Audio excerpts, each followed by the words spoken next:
Hello, everyone, and thank you. I am very pleased to be here today with the opportunity to present this project that we're working on together and to model for you some of the collaboration. With me, I have Thomas Brady, who is an undergraduate student in data science, and my name is Marian Mazzone. I'm a professor in art history. The project that we are working on and that we're going to talk to you about today is a demonstration, I hope, of how we can collaborate between fields, because really what I tried to do from the onset of this project was to do something that brought methods and ideas and questions from art history in combination with methods, ideas, and questions from computer science. And so to make this really interdisciplinary that way, one of the things I learned very quickly was, first, I needed to learn something about computer science, but secondly, I needed someone who knew computer science also to work with me, to help me ask the right questions, and to do the things that are crucial to that discipline. And so that today is what we're going to talk to you about. We're also going to talk to you about how we develop a test case, the questions we had, how we developed a test case, some of the answers we're getting, some of the methods and tools that we're applying, and at the end we'll talk about the direction we're going, we hope. So, as I mentioned, one of the things that I needed to do as an art historian was to learn something about computer science, which meant for me about 1.5 years or 2 years of reading what is actually being done in terms of image processing within the field of computer science. When I read that literature, what I discovered is that when computer scientists are working with art, and that's different from working with any kind of image, but specifically those who are working with analyzing art, they break down into two large areas or two sorts of questions that primarily they're engaged with. One of those is attribution, the idea of finding the hand or attributing a work of art to a particular artist. How do you do that? Identifying new works by that artist that otherwise are existing without a name tag already, differentiating the work of one artist from another based on the processes of stylometry. In essence, that you're trying to find a pattern that a particular artist has and then match that pattern across a body of works or amongst artists. One of the first articles that I ran across that is a good example of this, and I put up the citation for any of you who'd like to look at it, is by Daniel Rockmore, who is a mathematician and computer scientist at Dartmouth who has been working on stylometry questions now for a while, both with visual art and with literature. And in essence, what he's trying to do is analyze cultural artifacts and find the patterns in them. And for him, painting in essence is a cultural artifact. And so he and his team developed a way of applying sparse coding onto Bruegel drawings in order to discover if all the drawings are by Bruegel or not. And I won't take you through a long discussion of sparse coding other than to say it's a tool that one can apply and look for peak values across an image. In essence, what they're trying to find are the patterns that Bruegel will use with his pencil when he's drawing, and therefore to be able to tell if one picture is by Bruegel or if the next drawing is also by Bruegel. The other kind of work that computer scientists are dealing with is differentiating styles. In essence, sorting large databases of images so that if you have many, many images, how do you quickly and rapidly sort out all of, for example, the Impressionist paintings? And once you have that category, how do you sort out all of the Monet paintings, for example? And there are tools that they're developing to do that very rapidly and very accurately. And we're talking within, seconds in terms of when I say very rapidly. And so the idea is how to develop the tools to do that. Now, from my point of view as an art historian, and particularly as an art historian who primarily works with contemporary material, none of those two issues are particularly compelling to me. First, I don't have many attribution problems to work through. And secondly, I'm not thinking about sorting large areas of information like that. I can do that with my eyes. I can look at a painting and tell if it's an Impressionist painting or not. I don't need a computer scientist to tell me that. And so for me, it was more a matter of then thinking about, well, what as an art historian might I ask differently or look at differently than what a computer scientist would do? And so that's when I began to think, well, what actually can I contribute to this kind of work, and what can I add to this kind of work? Certainly, there are some of the methods of extraction that are being used that will be useful to the test case I'm going to show you for a moment. And so, as I said, it was a matter of reading a lot of that literature and picking and choosing techniques of image analysis that could be transported over to questions having to do with perhaps contemporary art. Another thing that was very important to the process of this project was me learning the hard truth. That is, computer vision is very hard. Even amongst computer scientists, computer vision is very hard. And especially if you're thinking about how to analyze images as complicated as paintings are, right? And so think about how complicated a painting is in terms of color, brushwork, density of color, all of that sort of thing. And so I was lucky enough to spend several weeks over the summer at the University of Illinois, where they were showing us computer scientists techniques that they thought would be useful to humanists. And one of those things was computer vision. And so what I learned from those experts are the limits, in essence, right now of what computer vision can do. And for me, my reality check always, and I know that looks stupid and simple, but it's profound truth, that computers don't have eyeballs. And so whenever I'm thinking about what I'm going to do, I have to remember the computer does not see like human beings see. And so if I'm asking it to do something with images, I have to very carefully rethink what I'm asking it and how I'm asking it. So for us, it was a matter of, well, let's find a test case and begin applying and trying things. So for Thomas and I, finally what we decided on was the Flower series by Andy Warhol. Well, why this? Because there are many hundreds of paintings. We've heard several people talk about this idea of having a number in a database and the accuracy of your results improving the larger your database is. And so part of the problem was to find an artist where we have enough material to work with. And so for Warhol, the Flower series is what we decided upon. We have differences in scale, we have difference in color, we have difference in composition in the sense of how the flowers are tilted. And we have prints and paintings. So in essence, we have a fairly large body of material to process. I'm also hoping that the relative simplicity of Warhol's style, in terms of single large flat areas of color, etc., are more amenable to what is possible right now in terms of image processing. So part of the reality is what image processing can do and have a visual matchup and assess a kind of object that can be analyzed that way. And also, I think, for all of us art historians, remembering that what we're analyzing, the result must be quantifiable. Remember that as well, right? So you have to think in those terms. So here are some of our questions and problems.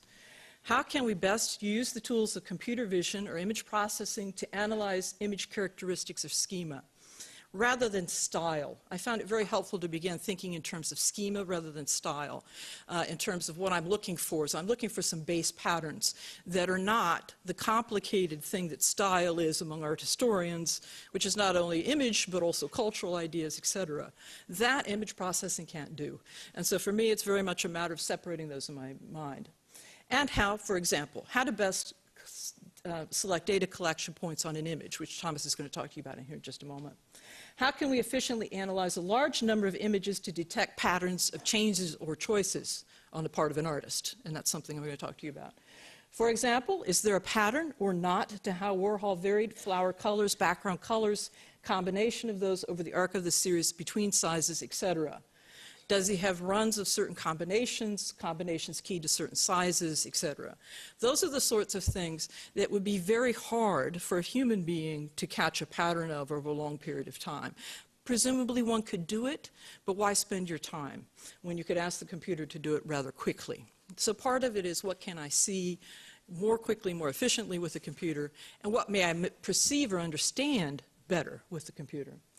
We suspect that some of the choices may not be random, but this would be a method to provide some empirical proof and some resolution to the question. To remind you, this series of images is based originally on a photograph. That's important. Keep in mind that that means there's a certain limit in terms of what he can do in terms of manipulation of the image. And to remind you of the idea of the different colors and rotation choices that Warhol is able to make within this. From the catalog raisonné, we have some facts that we could begin to build a database with. So we have in total 358 flower paintings. This gives you some idea of the number that we're able to work with based on size. The number in our database is keyed to the catalog raisonné number. We also have from the catalog raisonné these other factual materials.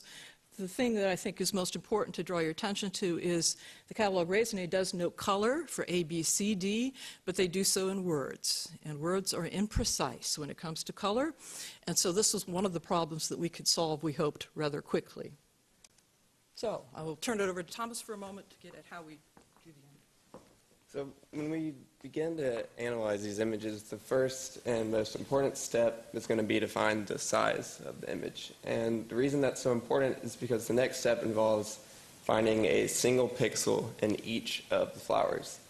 And when you have the image size, you can ensure that that pixel always falls in one of those flowers, in one of the flowers.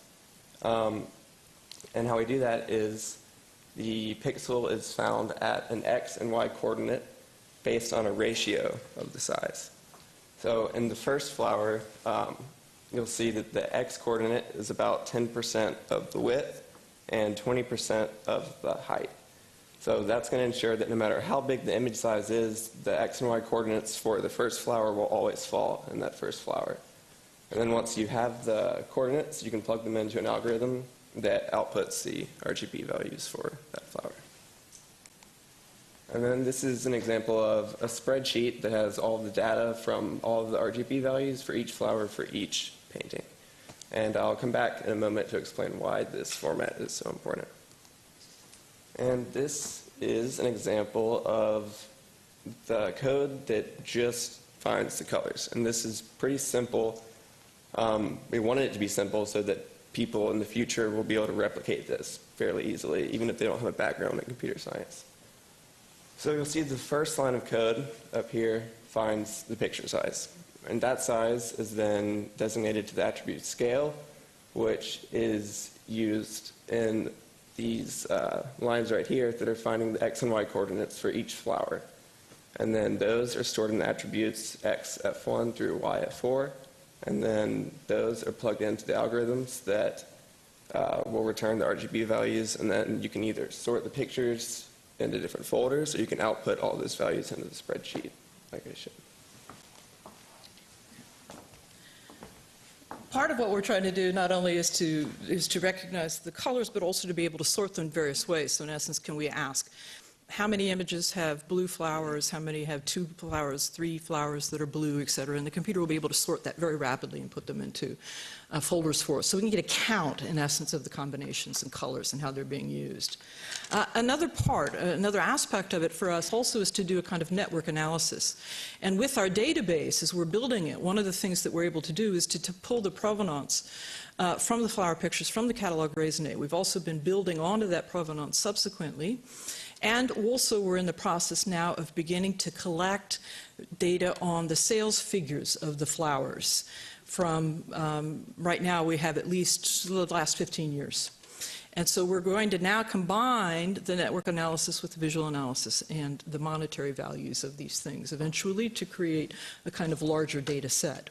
What I'm showing you here in still picture, and I think I have a few moments to show it to you moving, is the visual analysis software I'm using is Gephi, which is helping us kind of plot the connections. So for what you're seeing here are the 22-inch flowers as they are distributed amongst buyers. And so the first large gray circle you see there, of course, is Castelli. So those went through the Castelli hands. A number of them went to Ileana Sonnabend in Paris. And then what you're seeing is how the flowers then passed to various people and a kind of chain of kind of holding of provenance as that went out over time. Here, for example, also I can click on that software and ask, from the skulls, then to Castelli, then to Ileana Sonnabend, can you light that up for me so that then I can see just the exchanges of those specific paintings along those lines. And I can call that up both by color, I can call it up by number, etc. Let me show this to you also. Live. The Gephi software, when you're using it, is actually in motion. And I know the still photographs are not as interesting, so I at least took a short screencast of it so that you could see it moving. So here's me playing with it. Here's where I light it up, and now I can see from skull to Castelli that mess, that network I'm hitting there in the center is the Castelli, and then it's the flowers, the 22-inch. Now, I understand these are just the 22-inch flowers. One can imagine my pattern will be different for the 8-inch flowers, the 5-inch flowers, etc. Much more complicated, so in essence, I'm going to be able to compare and contrast those patterns. Also, I'm showing you how I can pull particular dots and move them so that I can see those connections more clearly.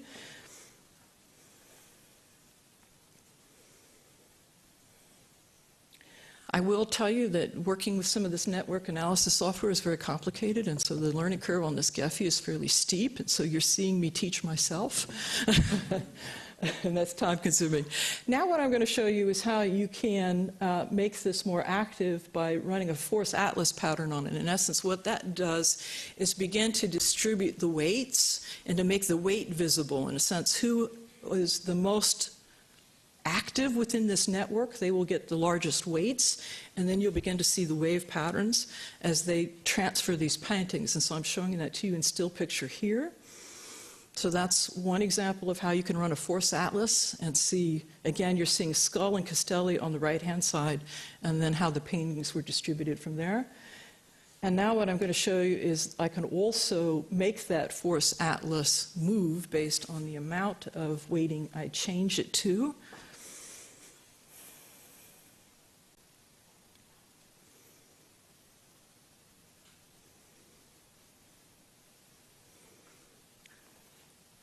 Sorry, part of the problem here was the Screentastic software started messing with the Gephi software. It was a little tricky. But here's where I have it fairly dense in the sense I've not put a lot of differentiation. So in a sense, what you're seeing is how close and how rather limited these exchange patterns are with this group of paintings. Now what I'm going to do is set the repulsion factor a little higher, and that will give us a different kind of pattern. It may help us see things a little differently and more clearly. So now I'm moving it up, and now you see it like this. And so it spreads that out for me. It shows me where the real center is, and then shows me the relative distributions of the weights. There's another way that you can see that, and for visual people, I'm going to show you that here in a moment, where it can also, and again, now I'm clicking so you can see Castelli, Dasana-Bend. And again, I can manipulate it if I want to pull a particular data point out. I want to pull a particular dealer or collector out, and then I can spot. And then this nice little pie chart, which is actually what it is, are all of the paintings have a particular color. So each individual flower painting has a color on that pie, and then the pie shows me the number of times it changed hands. And so in essence, what it's showing me is its distribution pattern in a pie graph. So there are a variety of different ways that I can make visual what can otherwise be a very complicated pattern of exchange that I wouldn't otherwise be able to see.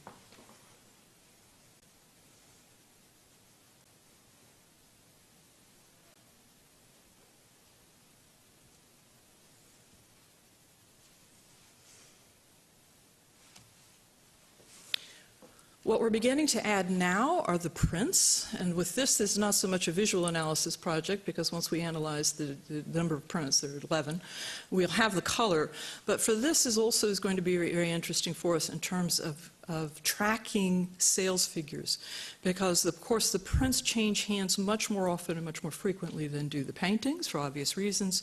We have a lot more sales data for the prints, and so the next phase for us really, especially for Thomas who also has an interest in economics, is to take those numbers and combine them with the visual analysis of our database and begin to ask questions like, of those 10 prints from the 1970 series, which ones change hands most often, which ones have the highest values, and to what degree? And in essence, we can find that out very quickly once we've built our database. And so back to this spreadsheet, as she was just saying, we're starting to get into the process of really crunching a lot of the numbers as far as sale prices and stuff goes. And each one of these rows would be inserted to the spreadsheets that we already have on each image from the catalog raisonné. And that will enable us to actually compare attributes from the image as far as color goes with numbers like sales figures and how it changed hands. So we'll actually be able to see if some of the popularity trends as far as colors go with sale prices. And then finally, where we're going, because one of the things we've both of us have touched on, kind of in passing, but is very important, is that we want to develop tools that others will be able to use. This means keeping them rather simple. There are two good reasons to keep them simple. One is the more multifarious you make your tool, the more likely it is to break, and so to keep it simple. And number two, that's simple and efficient is a value within computer science. And so when you're developing these tools, I thought I'd respect that in a sense, to keep the tools simple. The idea also is that the tool needs to be useful for others. Although I'm using it here on a test case on Andy Warhol, I would like to develop a suite of tools that others would find useful for different kinds of questions as well. And so it makes it transportable. So when I think about, well, where can you go with this?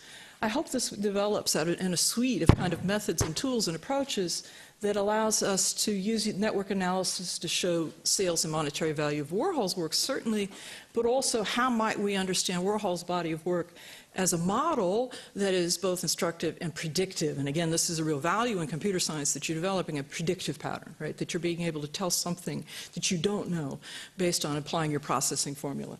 So what is it predictive of in terms of contemporary art production and how the market functions today? And for example, I'll throw out somebody really quickly and say someone like Damien Hirst.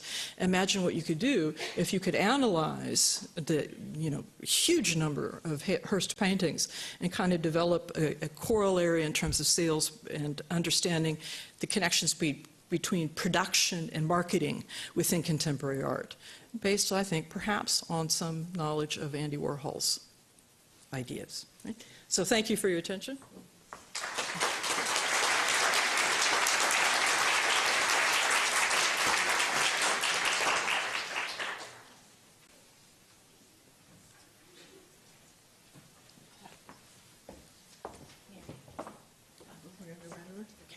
I'd like to invite our speakers to come to the table where we have microphones and some water to maybe if you can catch your breath and if you can start to think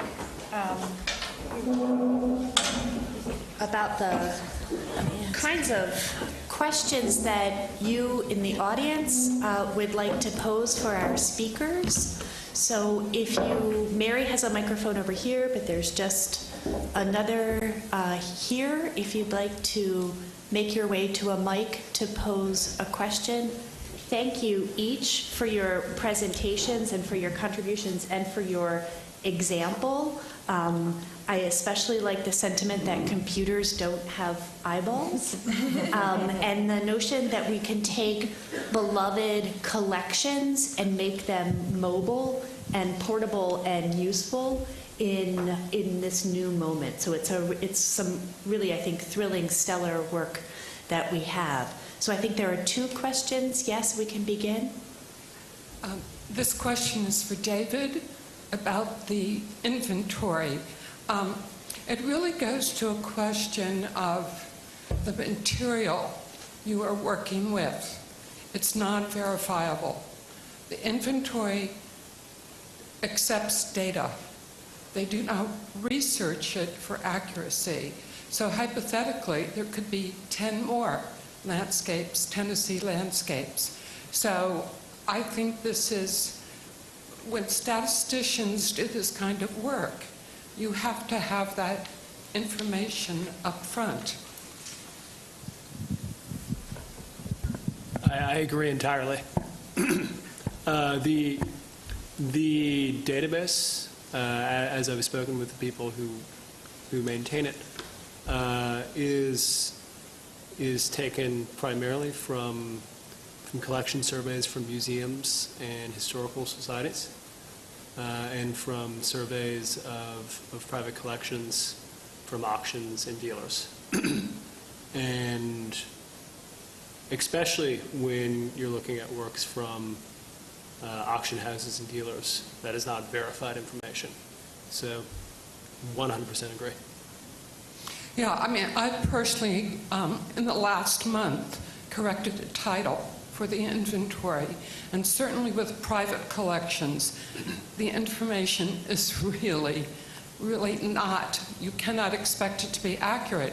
And so only if the information is researched, but of course that's not the job of the inventory, but it's the issue of the accuracy of the information you are dealing with, and how that makes your work valuable.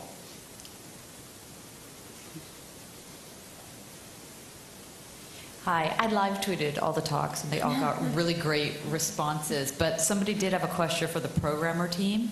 It's another database question, of course. They want to know how robust Photogrammer is. Can new images, artifacts be included, and information automatically populated and generated? How extensible it's going to be? Will it be opened up for other collections, et cetera? Yes, absolutely.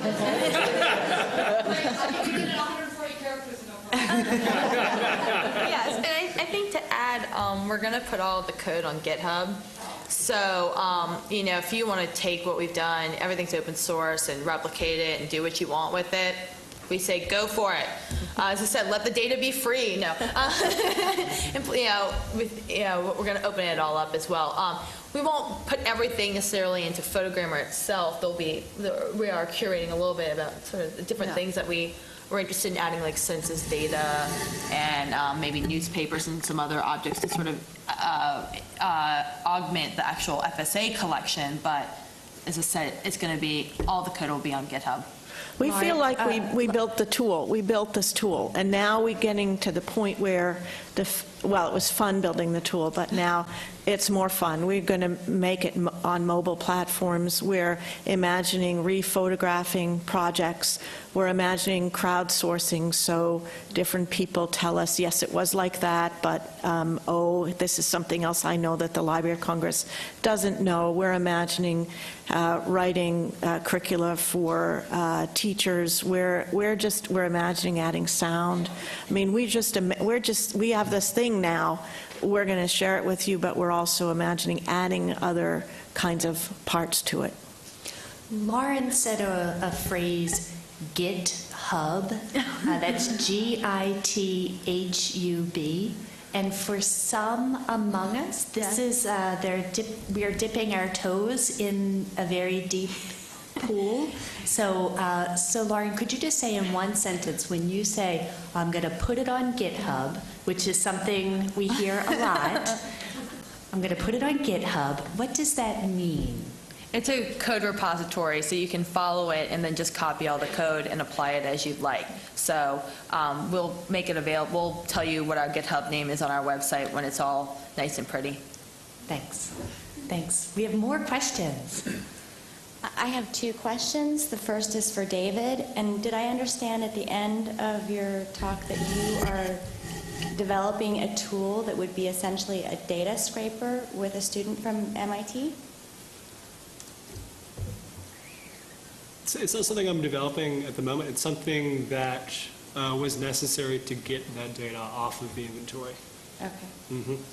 And the second question is for Marian and Thomas, and that is, where are you getting your stats for the prices? Is this something that's basically coming from the paintings, or are you also getting this from the prints, and then are you only getting this from a certain source of dealers, or are you getting it from auction catalogs? Yes.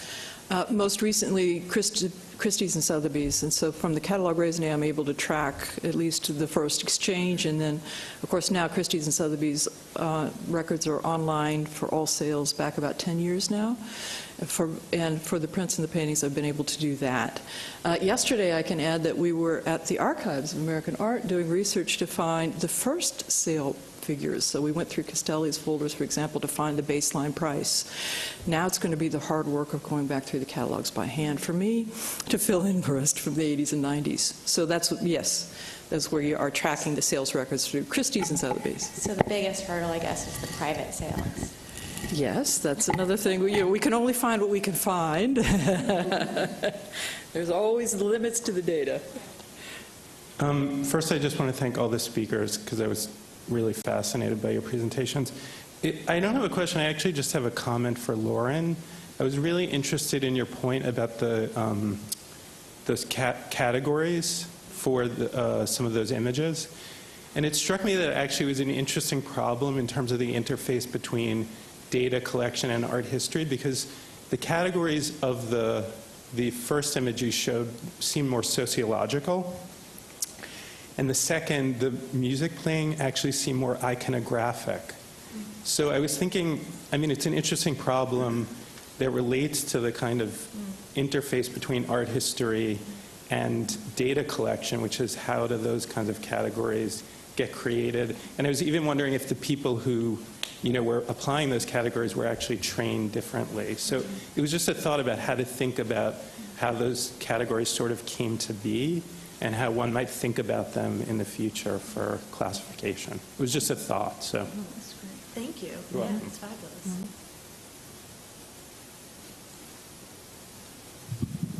Hi, Laura and Lauren. And my question is for anybody. To follow up on the issue about accuracy of data, I think just a comment first, which is people across the digital humanities, and I think in many other fields, are dealing with this problem all the time now. Do we go ahead and use the messy data that we have in order to get a closer approximation to some kind of result that will tell us something, or do we hold back and try to clean up our data and get it, as perfect as possible before moving forward? I think there's no one answer to that problem yet. But it struck me in two of the presentations that with art history, we're always using a surrogate to do especially the color analysis. So in addition to the comment that the metadata is not perfect, or it wasn't necessarily what we librarians call a controlled vocabulary for the metadata, if you're doing a color analysis of a picture, then there's this translational thing that happens where your picture has to have been as accurate as possible in terms of the original, and we're never ever going to be manipulating original Andy Warhols with our computer, or even the FSA. So I wonder if I don't know much about the techniques or thoughts about color correction and how that's being used, and I wondered if there were any comments on that aspect. That was one of the things also when I said the larger number you use is, and the more numbers you have, the more accurate you are.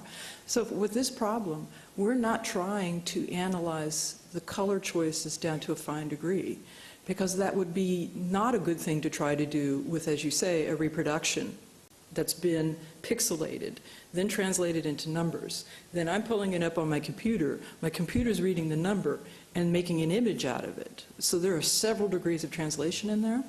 So when we're attaching a number, we're attaching a range, right? We're not trying to get the specificity of a color.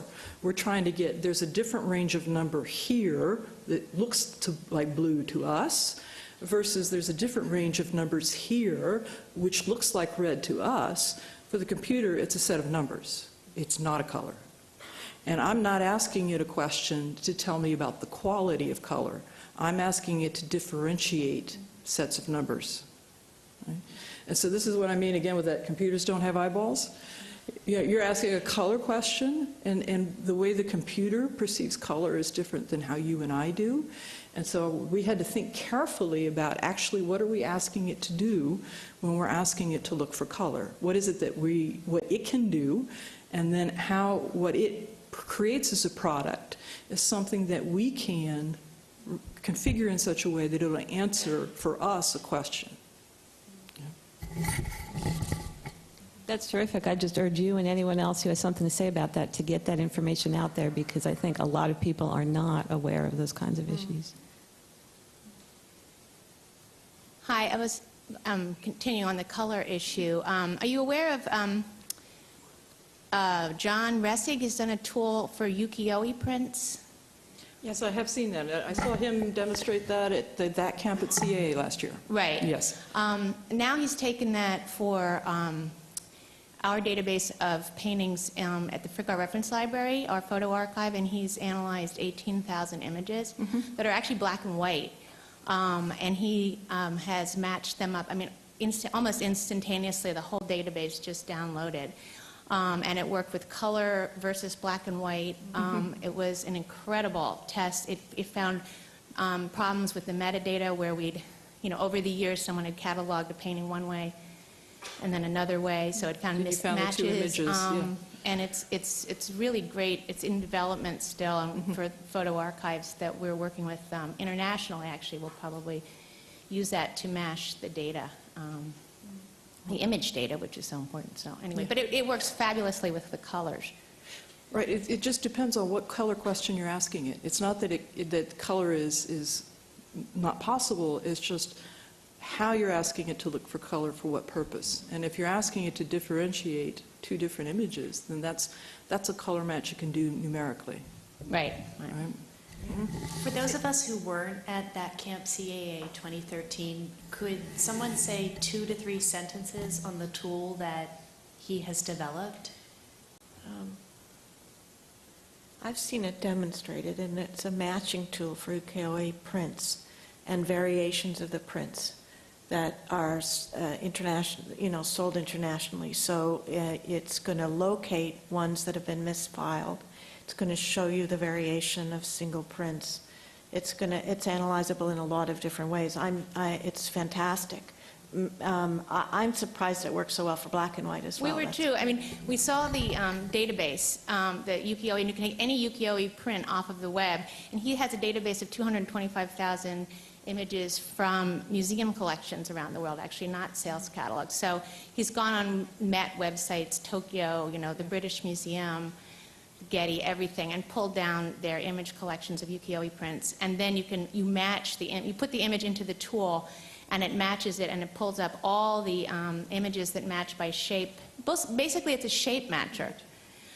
And so we thought it would be a really interesting tool to have as we digitize our photo archive. But we were worried how well it was going to work with black and white photos, et cetera. And it worked really beautifully. We haven't done a test set yet to see the percentage of errors, like, is it 90% accurate or 50% accurate? I think it's on the higher end, though.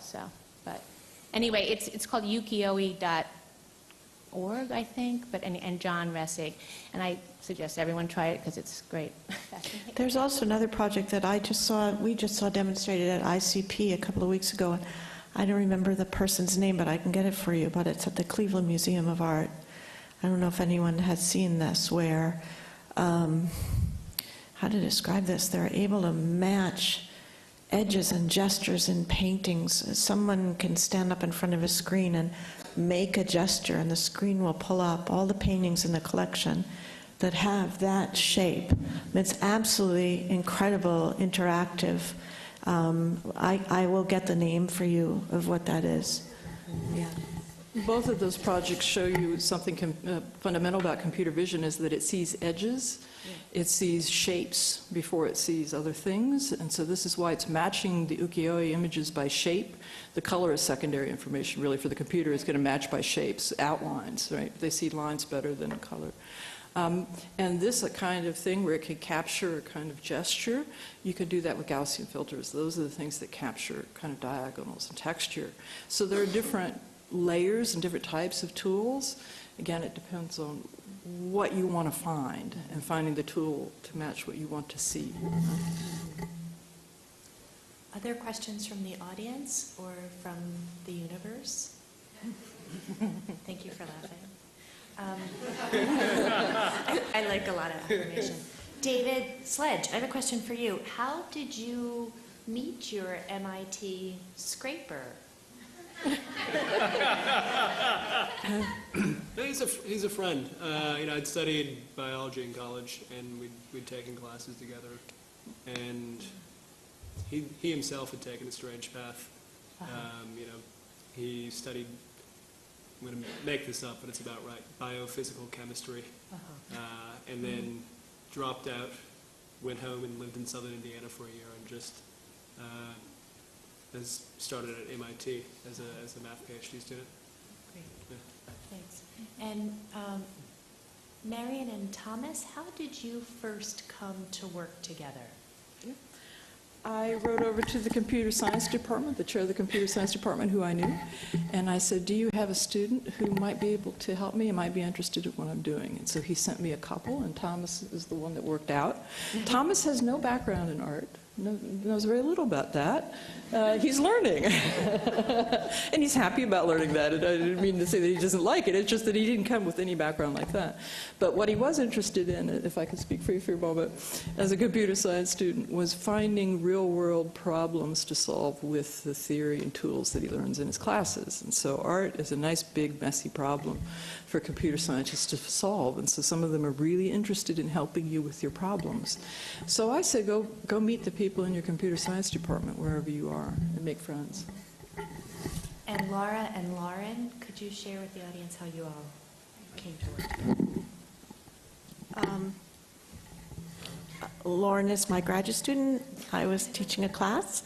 There was an assignment to search through the FSA archive. She was frustrated at the difficulty of searching, and she has a friend who is that statistician. We also had a group of people at Yale trying to encourage digital humanities. We've been given wonderful resources from Yale and helped all along the way. Then we went to the NEH, who gave us wonderfully a startup grant, and there's just been support and interest all the way. The team has changed its constitution. I actually think that when a group of people have friends and networks, and when a group of people manages to meet one another and work together well, it attracts all of the other things that you're thinking about. And the only thing I want to add is that some of the conversations here about the data being messy, for some areas, that's the best thing ever. For our statistician, he said, messy data, I'm in. Right. And so I think that while that could be a challenge for us for other areas, that's exactly what drives them and gets people really excited. Yes. And so that's been a really cool, I think, as you might say a little bit, these things are kind of a cool mix of things. Yeah, I mean, that's the whole reason I got involved. There was a student that had just graduated that was working on the visual analysis, and then he became too busy with work. So I just kind of fell into the visual analysis part. But yeah, I mean, I was intrigued because of that problem.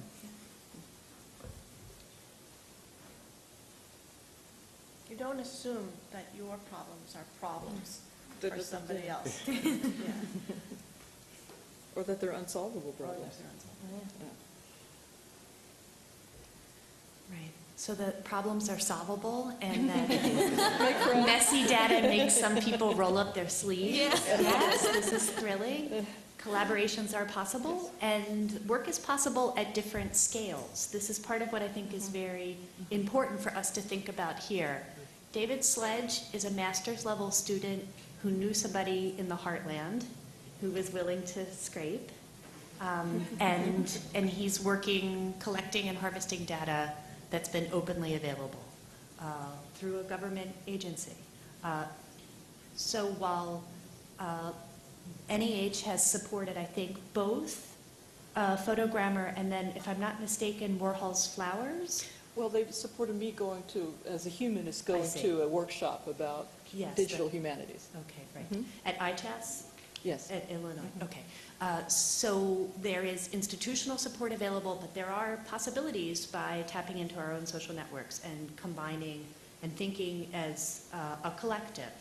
And I think that's an important message, again, just to underscore from Diane Zorich's report, when Liza highlighted how she had assessed the behavior of art historians, just to underscore how often we work alone as individuals, that we are funded as individuals, that we proceed and process through our institutions as individuals, especially if you're on an academic track at a university or college.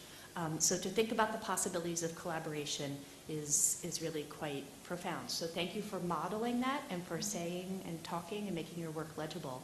Thank you for your great ideas. It was thrilling to hear, I think, the exclamation points and maybe also question marks that were popping into people's brains as you spoke and shared your work with us this morning. We have a chance now to stretch, to catch some fresh air, and to talk amongst ourselves. And then we'll reconvene in here sharply at 11 for another section on networks and context. If you are intrigued by what you heard and would like to know more about it, if you would like to share your expertise in those fields of data mining or mapping or visual analysis, feel free to attach your name to a Post-it note out in the lobby, and we'll do some matchmaking, intellectual matchmaking in the future. So thanks again. Please join me in thanking our first panel.